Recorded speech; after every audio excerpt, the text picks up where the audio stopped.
Okey, baik. Nampak cara macam tu dah pasang dia punya span.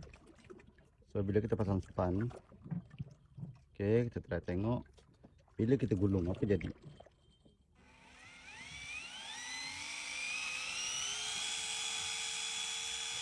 Nampak tak? Air mencik-mencik tu kan.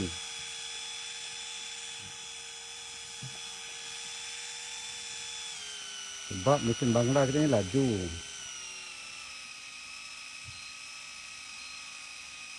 Okay. So bila mesin Bangla kita ni laju, kalau kita tak pasang span, dia akan masuk dalam spool.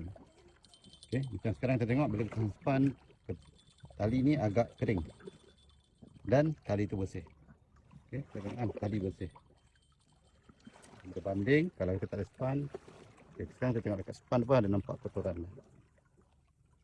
Okay. So pasanglah span untuk bukan sekadar nak selamatkan tali, tapi nak selamatkan mesin. Alright. So modal sposin boleh jimat beratus. Baik.